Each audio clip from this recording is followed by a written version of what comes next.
धुंधकारी क्यों बन गया एक प्रेत। जय श्री कृष्णा दोस्तों, प्राचीन समय की बात है। दक्षिण भारत की तुंगभद्रा नदी के तट पर एक नगर में आत्मदेव नामक एक व्यक्ति रहता था, जो सभी वेदों में पारंगत था। उसकी पत्नी का नाम धुंधली था। धुंधली बहुत ही सुंदर लेकिन स्वभाव से क्रूर और झगड़ालू थी। घर में सब प्रकार का सुख था, लेकिन वह व्यक्ति अपनी पत्नी से तो दुखी था ही साथ उसे कोई संतान का सुख भी नहीं था। वह चिंता में रहता था कि यदि उम्र ढल गई तो फिर संतान का मुख देखने को नहीं मिलेगा।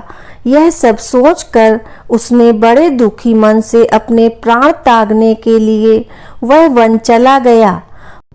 वन में एक तालाब में वह कूदने ही वाला था कि तभी एक सन्यासी ने उसे देखकर उससे पूछा, कहो विप्रवर, तुम्हें ऐसी कौन सी भारी चिंता है जिसके कारण तुम प्राण त्याग रहे हो। आत्मदेव ने कहा, ऋषिवर, मैं संतान के लिए इतना दुखी हो गया हूँ कि मुझे अब अपना जीवन निष्फल लगता है।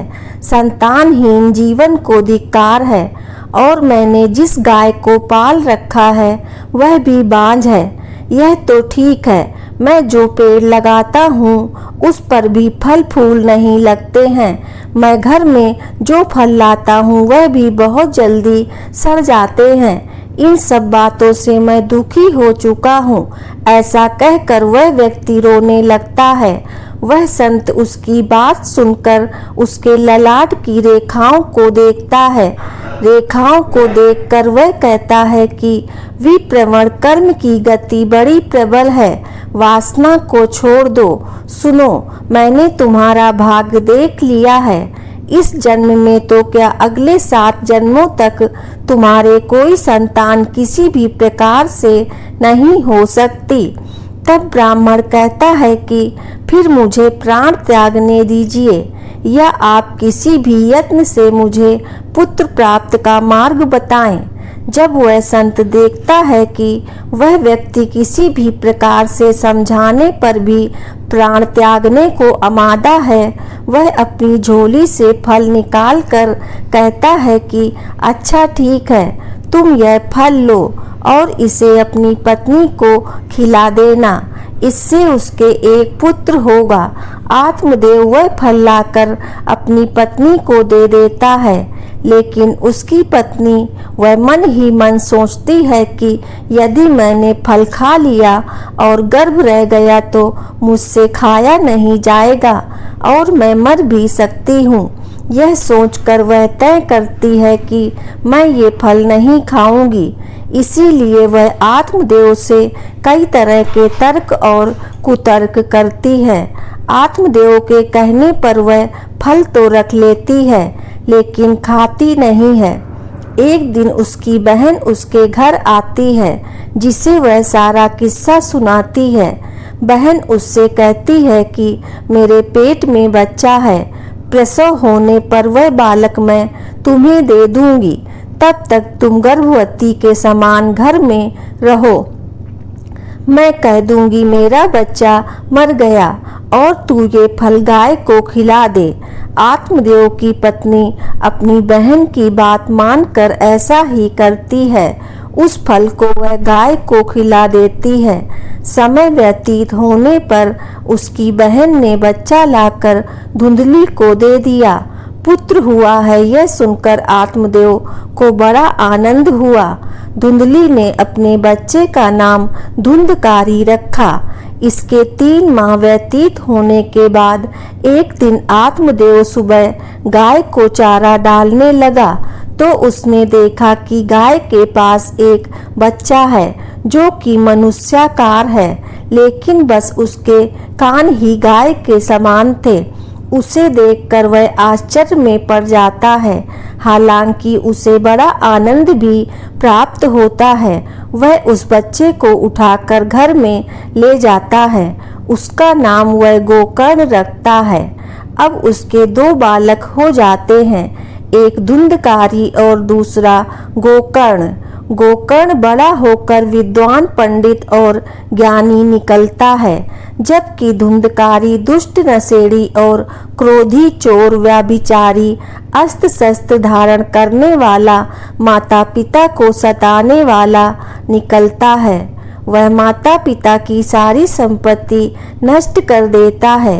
एक दिन वह पिता को मार मार कर घर से बाहर निकाल देता है। पिता रोने लगता है और कहता है कि मेरी पत्नी का बांझ रहना ही अच्छा था। तभी वहाँ गोकर्ण आ जाता है। वह पिताजी को वैराग्य का उपदेश देता है और कहता है कि आप सभी छोड़कर प्रभु की शरण में वन चले जाएं और भागवत भजन करें। भगवत भजन ही सबसे बड़ा धर्म है। गौ से उत्पन्न पुत्र गोकर्ण की बात मानकर आत्मदेव वन चले जाते हैं। बाद में उनकी पत्नी धुंधली को धुंधकारी सताने लगता है तो वह कुएं में कूदकर आत्महत्या कर लेती है। तब धुंधकारी 5 वेश्याओं के साथ रहने लगता है। वेश्याएं उसे अपने तरीके से संचालित करती थीं। धुंधकारी उन वेश्याओं के लिए ही धन जुटाने लगता है। वह उनके लिए डाका डालता और चोरी करता है। बाद में वे वेश्याएं सोचने लगती हैं कि यदि एक दिन यह पकड़ा गया तो राजा इसके साथ हमें भी दंड देगा। यह सोचकर वह वेश्याएं सोते हुए धुंधकारी को रस्सियों से उसका गला दबाने का प्रयास करती हैं। जब वह गला दबाने से भी नहीं मरता तो वे सभी मिलकर उसे दहकते अंगारों में डाल देती हैं। वहां वह तड़प तड़प कर मर जाता है। बाद में उसे गड्ढा खोदकर गाड़ दिया जाता है। मरने के बाद धुंधकारी भयंकर दुख देने, झेलने और अपने कुकर्मों के कारण एक प्रेत बन जाता है। प्रेत बनने के बाद भूख और प्यास से वह व्याकुल हो जाता है। रह रहकर वह चिल्लाता भी रहता है क्योंकि उसे अंगारों से जलाया गया था। इसीलिए उसकी अनुभूति उसे अभी भी सताती रहती है। उसे लगता है कि अभी भी मेरा शरीर जल रहा है। एक दिन उसका भाई गोकर्ण उसके गांव में कथा करते हुए आते हैं। गोकर्ण सबसे नजर बचाते हुए अपने पुश्तैनी मकान में सोने चले जाते हैं। अपने ही घर में अपने भाई को सोया हुआ देखकर धुंधकारी खुश हो जाता है और आवाज लगाता है, गोकर्ण। यह आवाज सुनकर पूछता है कि तुम कौन हो? धुंधकारी कहता है, मैं तुम्हारा भाई हूँ। मेरे कुकर्मों की गिनती नहीं की जा सकती। इसी से मैं प्रेत योनियों में पड़ा ये दुर्दशा भोग रहा हूँ। भाई, तुम दया करके मुझे इस योनि से छुड़ाओ। गोकर्ण कहता है कि मुझे बड़ा आश्चर्य हो रहा है। मैंने तुम्हारे लिए विधि पूर्वक गया जी में श्राद्ध किया, फिर भी तुम प्रेत योनि से मुक्त कैसे नहीं हुए? मैं कुछ और उपाय करता हूँ। कई उपाय करने के बाद भी जब कुछ नहीं होता है तो अंत में वह सूर्यदेव से पूछते हैं तो सूर्यदेव कहते हैं कि केवल श्रीमद् भागवत कथा सुनने से मुक्ति हो सकती है, इसलिए तुम सप्ताह पारायण करो। तब गोकर्ण ने व्यास गद्दी पर बैठकर कथा कहने लगे। देश गांव के बहुत लोग कथा सुनने आने लगे। इतनी भीड़ हो गई कि सब आश्चर्य करने लगे। तब वह प्रेत भी वहां आ पहुंचा। वह इधर उधर स्थान ढूंढने लगा। इतने में उसकी दृष्टि एक सीधे रखे हुए 7 गांठ के बांस पर पड़ी। वह वायु रूप से उसमें जाकर बैठ गया। जब शाम को कथा को विश्राम दिया गया तो एक बड़ी विचित्र बात हुई। सबके देखते देखते उस बांस की एक गांठ तड़ तड़ करती फट गई। इसी प्रकार 7 दिनों में 7 गांठें फट गईं और बाहर स्कंद सुनने से पवित्र होकर धुंधकारी एक दिव्य रूप धारण करके सामने खड़ा हो गया। उसने भाई को प्रणाम किया। तभी बैकुंठवासी पार्षदों के सहित एक विमान उतरा। सबके देखते ही धुंधकारी विमान पर चढ़ गए। उन पार्षदों को देखकर उनसे गोकर्ण ने कहा, भगवान के प्रिय पार्षदों, यहाँ हमारे अनेकों शुद्र हृदय श्रोतागण हैं। उन सबके लिए एक साथ बहुत से विमान क्यों नहीं लाए? यहाँ सभी ने समान रूप से कथा सुनी है, फिर फल में इस प्रकार का भेद क्यों? भगवान के पार्षदों ने कहा, इस फल भेद का कारण इनमें श्रवण का भेद है। श्रवण सबने समान रूप से किया, किंतु इसके जैसा मनन नहीं किया। इस प्रेत ने 7 दिन तक सुने हुए विषय का स्थिर चित्त से खूब मनन भी करता रहा। यह कहकर वे सब पार्षद बैकुंठ को चले गए। श्रवण माह में गोकर्ण ने फिर से उसी प्रकार सप्ताह क्रम से कथा कही। वहां भक्तों से भरे हुए विमानों के साथ भगवान प्रकट हो गए।